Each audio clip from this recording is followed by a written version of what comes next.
Olá, boa tarde. Estamos iniciando mais um episódio do podcast da nossa sala. E hoje nós estamos aqui com a pastora Noélia, que vai estar contando um pouco do seu testemunho, da sua história de vida. Oi pessoal, tudo bem? Sejam bem-vindos.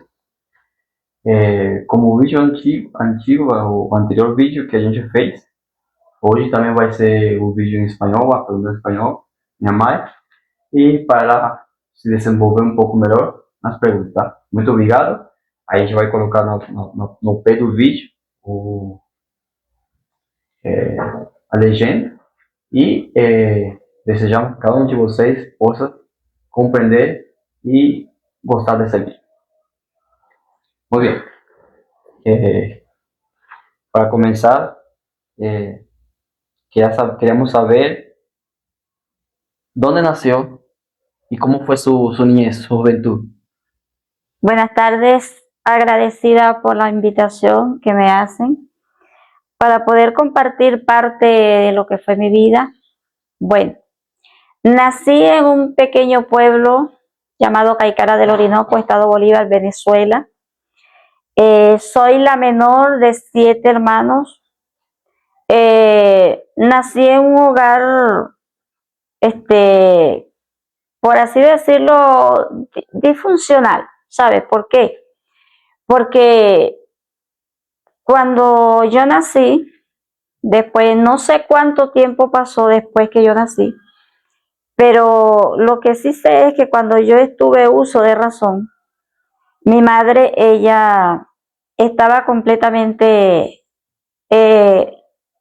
loca, con una locura total y absoluta. Por ese motivo, mi infancia, mi niñez fue triste. Yo recuerdo que por causa de la misma enfermedad de mi mamá, mi padre, él era ganadero de la región, y tuvimos que salir del pueblo hacia un campo donde mi papá tenía su fundo, su ganado, sus animales, pero eso era un sitio totalmente aislado de la sociedad, aislado del mundo, aislado de todo. Mis hermanos, cuando ya ellos tenían cierta edad, 13, 14, todos comenzaron a irse de casa. Y como yo era la última, la más pequeña, fui la que quedé en casa con mis padres. Mi padre, él no nos abandonó, porque yo no puedo decir que él no que nos abandonó. Él siempre quiso buscar la ayuda para mi madre, médicos, psiquiatras, brujos, en fin, él buscó, trató, mas ella nunca mejoró. Pero sí, él se iba al pueblo un mes, mes y medio, y en todo ese trayecto yo quedaba sola con mi madre. Ella le daba por caminar, caminar y caminar, y yo recuerdo que a veces ella agarraba, porque eran crisis a diarias que ella sufría de rabia, de cólera, y yo recuerdo que cuando ella le daba por caminar se iba horas, horas. Yo no puedo decir qué cantidad de horas. Lo que sí sé es que cuando ella agarraba a caminar y a caminar, yo quedaba sola en aquella casa en medio de la nada. Y yo sentía mucho miedo. Y yo recuerdo que para yo espantar el miedo yo cantaba. Cantaba y cantaba. Nadie en casa de la familia conocía el Evangelio. Pero yo cantaba y cantaba y cantaba, y cuando yo comenzaba a cantar, el miedo que yo sentía se iba. Y esa fue la forma que yo conseguí cuando era niña para yo refugiarme y esconder mis miedos. Sé que cuando nosotros estábamos en aquel lugar, en aquel campo, en medio de la nada, mira, el vecino más cerca quedaba, ponte, 2 horas. Pero sí, Dios me libró muchas veces. ¿Y qué música cantabas? ¿Te acuerdas? Sí, yo recuerdo que para la época había un cantante que todavía vive. Cantaba música, él canta música venezolana, música típica venezolana, música llanera. Este señor se llama Reinaldo Armas, y yo cantaba las canciones de él. Había un pequeño radio en la casa, sabes, que tenía mis hermanos cuando iban a la casa y tenía mi papá un pequeño radio de pila de batería. Y yo recuerdo que cuando yo lograba aprender aquel radio, aquel pequeño radio, salían muchas las canciones de aquel hombre y yo me las aprendí así. Y yo cantaba y cantaba y ahí yo escondía mis miedos en medio de esas canciones. La música. La música. ¿Y se sabe por qué tu mamá estaba con aquella situación? Mira, a ciencia cierta no lo sé, sé lo que mi padre decía, que ella trabajaba la brujería. Y eso, yo recuerdo siempre que mi padre me contaba eso, que ella trabajaba la brujería y según él ella era muy buena en la cuestión de la brujería. Mas se asoció con una persona, bruja también, y creo que hubo ciertos desacuerdos, eso era lo que mi padre me contaba. Hubo ciertos desacuerdos entre ellos dos y él hubo como una amenaza de parte de ese señor a ella y ella quedó hundida en la locura. Si nunca los médicos que yo recuerde consiguieron ningún tipo no dieron nunca un diagnóstico porque ellos decían ella no, científicamente no tiene nada. No tiene nada. Hay más cosas espirituales. Eran cosas espirituales, no sé, maldad, brujería, eso sí. Existe. Nadie conocía la palabra de Dios, nadie conocía a Dios, nadie conocía el evangelio de la familia. ¿Y cómo llegaste al evangelio? Yo recuerdo que cuando ya entré en lo que fue la adolescencia, mi padre me lleva al pueblo porque mi abuela paterna, ella estaba en cama, estaba viejecita, estaba en cama y mi tía, que era quien la cuidaba a ella, quien vivía con ella, necesitaba de una persona que la ayudara con la parte del aseo de mi abuela, bañarla, a darle la comida, atenderla. Y mi padre me lleva hasta el pueblo, a la casa de mi abuela, de mi tía, y yo ayudaba en lo que era el día a mi abuela, a mi tía, más en la noche yo estudiaba, porque yo con la edad que tenía no había ido a la escuela por la misma situación que pasábamos con mi madre. Y yo recuerdo que siempre lo que eran las vacaciones, Semana Santa, Carnaval, vacaciones de escuela, yo me iba al campo porque si bien es cierto, a pesar de toda lo que vivimos con mi madre, que yo fui la que estuve más ahí cerca por ser la menor, cuando a mí me separan de ella, a pesar de todo, me hizo mucha falta separarme de ella y yo apenas tenía vacaciones de una semana, yo me iba al campo a estar con ella. En uno de esos viajes, recuerdo que fue para unos carnavales, mi hermano estaba en casa con un amigo de él, pero aquella visita fue diferente. ¿Por qué fue diferente? Porque mi hermano era evangélico, había conocido el evangelio. ¿Hermano mayor? No, el menor de los varones. Mi hermano, el menor de los varones, aún él no tenía una familia, no era casado, pero él siempre entraba y salía de la casa, no era constante viviendo en casa. Y yo recuerdo que lo primero que él hizo fue regalarme un Nuevo Testamento de esos azules pequeños, Sí. ¿sabes? Y me hablaron de Jesucristo. Y para serte sincera, que cuando ellos me hablan de Jesucristo, fue un impacto que cambió mi vida. Es como que aquella joven adolescente, ingenua, ignorante, llevaba una vida vacía, una niñez y una adolescencia gris, porque no encuentro otra palabra. Yo era muy sola, o sea, sentía mucha soledad. Yo me sentía sola. Era una, aunque alegre, introvertida, pero internamente había una tristeza. Cuando ellos me hablan del Evangelio, definitivamente Jesucristo entró a mi vida, me enamoré de Jesucristo, me enamoré.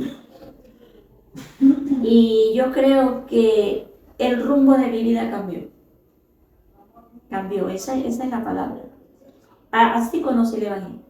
Así que- Y después que comenzaste, que entraste en las cosas de Dios, ¿qué te decían las personas? Amigos, amistades, conocidos, ¿qué te decían? Bueno, amigos no tenía muchos amigos que Porque digamos, viven acá. pero sí hay algo que mi vida cambió para bien, pero la familia, hubieron muchos que me atacaron. Y a pesar de que yo me sentía diferente, me sentía bien, empezó como una lucha en casa, ya en el pueblo, con mi tía, con mi padre, que se la pasaba más allá que en el campo. Comenzaron las prohibiciones. Mi papá me decía, no puedes ir a la iglesia sola. Y hay una palabra aquí que la voy a decir porque él me la decía. Él me decía, no puedes ir a la iglesia sola y tienes que tener mucho cuidado con los pastores porque los pastores son vagabundos. Y él me decía siempre, vas a salir embarazada de los pastores, del pastor. Más yo de todo lo negativo que me decían del Evangelio, eso para mí, a mí no me importaba porque había algo que yo sabía que había cambiado dentro de mí para mejor.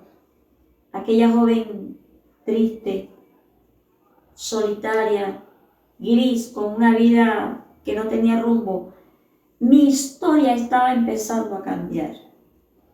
Y yo no podía dejar perder esa oportunidad y no hacía caso, sencillamente. Pero sí hubieron muchas personas que me decían, personas que nunca me tomaban en cuenta para nada. Cuando se enteran que soy evangélica, mira, ¿qué acabas de hacer? Tú estás loca. Eso no es bien. No sabes lo que estás haciendo, tú eres ignorante, eres inocente. Pero gracias a Dios que estoy aquí. Y que Dios sí cambió mi historia. Para ese tiempo, las iglesias evangélicas eran diferentes. Sí, muy diferente, totalmente. Yo recuerdo que, muchas prohibiciones, todo era pecado. No puedes vestirte así, no puedes hablar así, no puedes caminar así.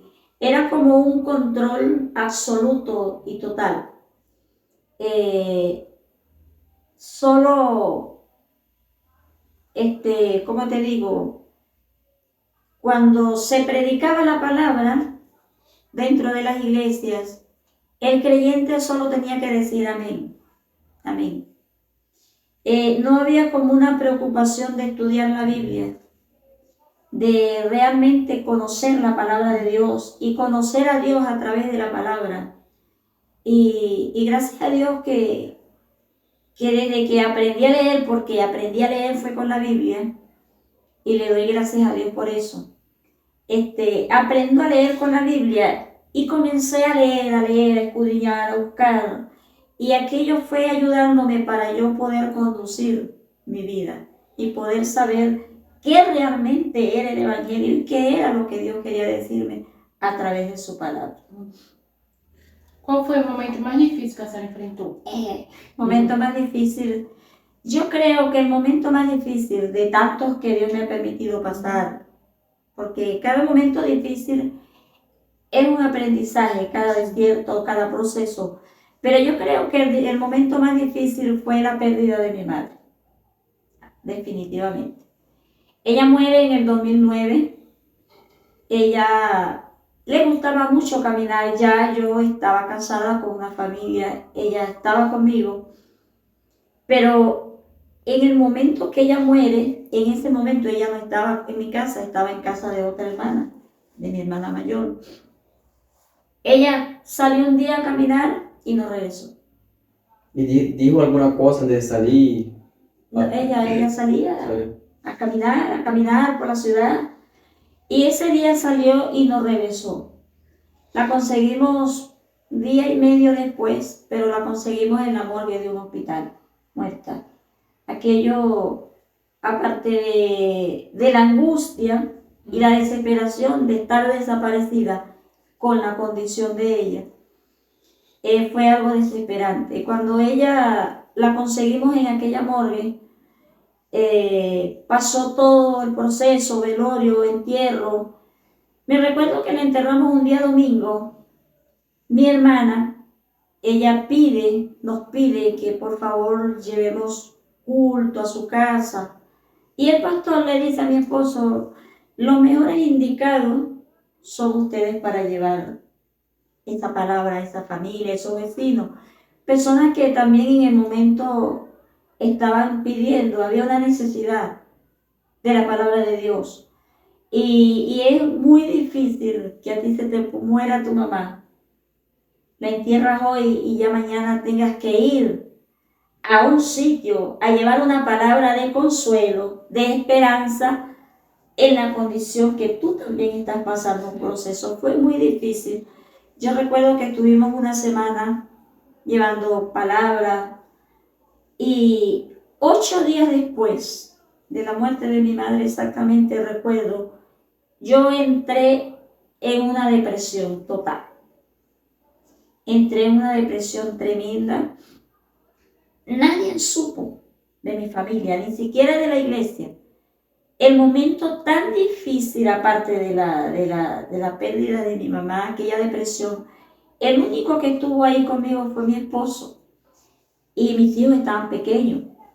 Yo recuerdo que él me decía, pero ¿cómo hago? No puedo dejar de trabajar para ir a cuidarte. Yo le decía, yo no necesito que me vengas a cuidar. Déjame pasar mi dolor, déjame pasar este proceso. Porque era que con todo lo que había acontecido, yo como que no había tenido tiempo de sentarme y llorar. ¿Sí me entienden? Pasó el proceso, no recuerdo cuánto tiempo yo duré con esa depresión. Fue una depresión bastante fuerte. Y una de las cosas que a mí me ayudó mucho fue que nunca dejé de asistir a la iglesia.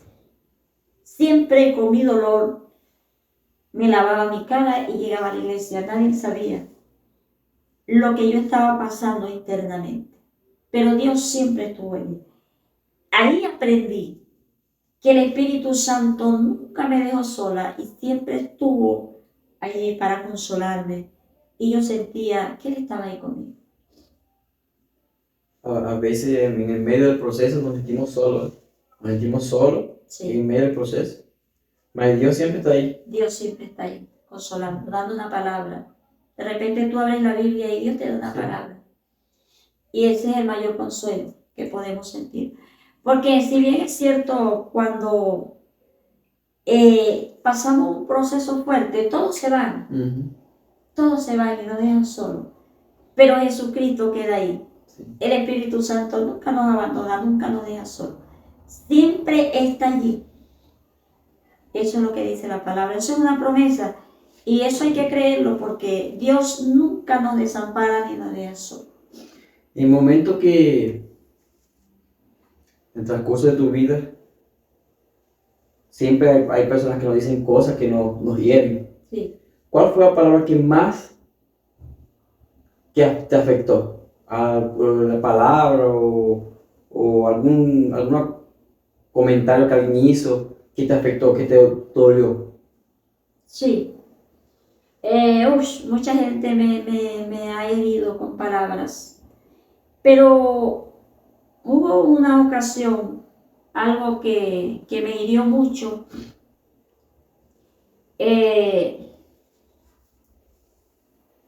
Yo me recuerdo que cuando yo llego al Evangelio, ¿verdad? Acepto al Señor en el campo, voy al pueblo, no sabía cómo buscar la iglesia, no conocía una dirección, no conocía nada porque era una niña ingenua, campesina.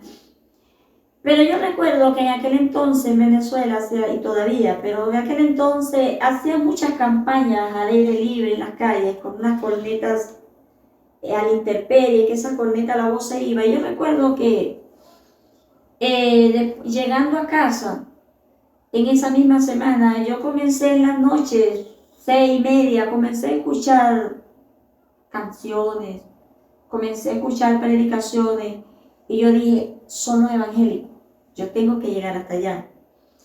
Y yo recuerdo que le pedí permiso a mi papá, no me dejó ir sola, me dejó ir con una muchacha, una vecina.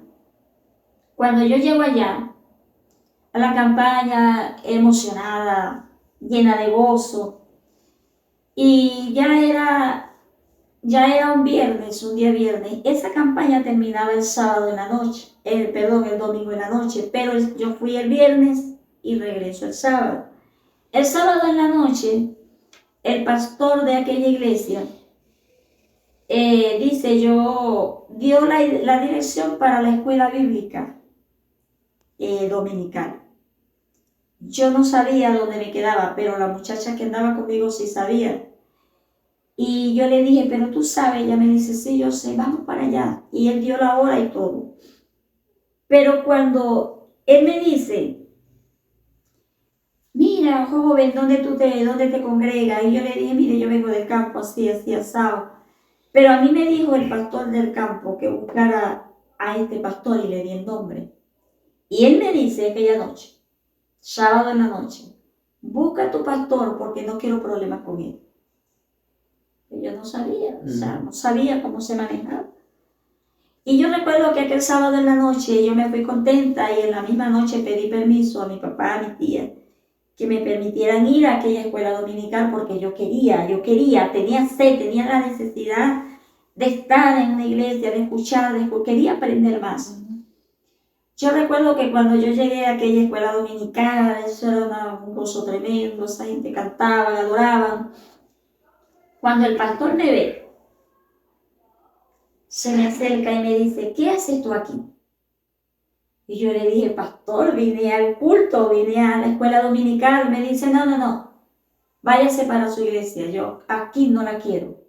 Yo no quiero problema con su pastor. Santo, eso me mató. Eso fue algo tremendo. Yo recuerdo que yo me quedé paralizada y agarré y me fui. Me estaba corriendo. Yo recuerdo que yo duré 2 semanas llorando. Yo no entendía el por qué aquel pastor me había tratado así. No había un motivo. Yo le expliqué, yo decía, pero yo le expliqué a él, yo solamente quería estar en el culto. Y bueno, aquello me dolió mucho, me marcó hasta el día de hoy. Yo le doy gracias a Dios porque fue el Señor que me abrazó. Porque si hubiese sido yo, en aquel momento, hasta ahí hubiese llegado. ¿Sí? Pero yo recuerdo que 2 semanas después de que aquello aconteció, el pastor, que era el pastor del campo, de allá, de aquella iglesia pequeña, donde yo había confesado a Cristo, él pasó por la casa de mi tía donde yo vivía, porque nos conocíamos, eran personas conocidas. Y él me pregunta, Noelita, ¿cómo estás? ¿Has ido a la iglesia? Y yo cuando él me dijo aquello, yo solté el llanto, comencé a llorar y le conté lo que me había pasado. Le dije, ve, no sé cómo llegar a esa iglesia. Me congregué aquí, así asado, me pasó esto y me dice, quédate tranquila, que yo voy ahorita mismo a hablar con el pastor para que él te venga a buscar. Y efectivamente, esa misma tarde llegaron 2 hermanas a la casa a buscarme, a restaurarme y bueno, eso me ayudó a encaminar. Qual foi o melhor conselho que a senhora já recebeu? ¿Cómo? O melhor conselho que a senhora já recebeu? El mejor consejo. Isso. Yo creo que fue de mi pastor que me bautizó, me casó, todavía vive, este pastor. Yo recuerdo que él me dijo, porque cuando yo entro a la iglesia de lleno, yo enseguida me involucré en lo que fue el trabajo de la iglesia. Y yo recuerdo que él me dijo un día, él me decía Macapio, por mi apellido. Él me decía, Macapio, te voy a dar un consejo, me dijo en aquella ocasión. Cuando se te mande a hacer algo en la obra de Dios, cuando se te mande a hacer algo en lo que tiene que ver las cosas de Dios en la iglesia, nunca digas que no. Siempre diga amén. Y serás una mujer bendecida. Creo que fue el mejor consejo porque hasta hoy lo tengo presente. ¿Estado te ayudó? Sí. ¿Cuál experiencia mudó tu vida? Con Dios. Con Dios. Bueno, yo no sé si mudó mi vida, pero me fortaleció mucho. porque son muchas, ¿verdad? Pero yo recuerdo que ya tenía mis 2 hijos. Eso fue para el 2011, aproximadamente para el 2011. Mi hijo Wilson, mi segundo hijo, él comenzó a tener un problema de tabique. Él necesitaba 3 operaciones en una. Y yo recuerdo que cuando a él me le hacen los estudios y todo, el otorrino me dice, mira, ve, aquí no hay nada que hacer, aquí no hay un medicamento que te lo vaya a ayudar porque estamos hablando del hueso del tabique. Y tiene un quíster en el maxilar y tiene los cornetes deformes. Él necesita ser operado lo más rápido posible. Yo recuerdo que yo comencé a tocar puertas en la ciudad donde yo vivía. Alguien me habló y me dijo, llévalo al hospital de PDVSA, porque ahí te lo pueden operar. Yo luego consigo una cita médica con otorrino. Cuando el otorrino ve todos los estudios de él, me dice, ve, lamentablemente no tengo cómo ayudarte, no lo puedo operar porque no hay los equipos necesarios. Porque es un niño, un adolescente de 15 años y su cara es muy delgada, muy pequeña. No tenemos los equipos. Él me dice, ve, tienes 3 opciones. Tienes la ciudad capital, Ciudad Caracas, de Caracas, Puerto Ordaz o Maturín. Son los mejores hospitales del país, me dijo él. Aquí que te quedan cerca de la región. Pero también sería bueno que fueras al Hospital General, me dice él, porque de repente allí en el Hospital General puede ser que tengan los equipos necesarios para hacer la operación. Y yo definitivamente agarré el consejo de aquel médico, fui al Hospital General el día siguiente y pedí hablar con el director del hospital. Me estuvo ahí enfrente, no sé, 1 hora y media, hasta que la secretaria logra y me dice, señora, ¿qué es lo que usted quiere? Y yo le dije, ve, yo solamente necesito que el director me dé 1 minuto para yo explicarle la situación que me está pasando. Ahí pasó un pequeño tiempo, ahí él me dice, dile a la señora qué pasa. Yo tengo las carpetas en mis manos y le digo, ve, él me pide las carpetas. Y le dije, ve, yo tengo, mi hijo tiene 15 años, tiene esta condición, necesita ser operado, y le expliqué la condición médica. Y él viene y me dice, señora, ¿usted sabe cuántas carpetas tenemos nosotros allí de personas que están esperando operación como esa? Me dijo, ¿vives en la ciudad? Le dije, sí. Me dijo, pásate en 2 semanas a ver qué se puede hacer por ti, pero no te garantizo nada. Yo le dije, no me sirve. De todas formas, muchas gracias, que Dios le bendiga. Devuélvame mi carpeta. Ahí me fui con un nudo en la garganta, me sentí humillada, decepcionada. Llego a mi casa, estaba sola, todos ellos estaban en hora de escuela, liceo. Y yo recuerdo que yo en mi casa no tenía muebles, no tenía nada todavía. Pero yo mantenía una pequeña mesa en la sala y sobre esa mesa había una Biblia vieja que yo mantenía siempre allí. Y yo recuerdo que yo llegué y agarré una silla y la puse allí. Y yo me siento aquí. Y le digo, Espíritu Santo, necesito que te sientes allí, porque necesito hablar contigo.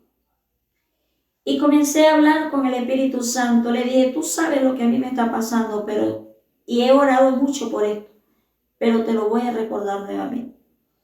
Y comencé a hablar con él. Yo creía totalmente que él estaba allí, así como ustedes 2 están presentes en esta tarde aquí.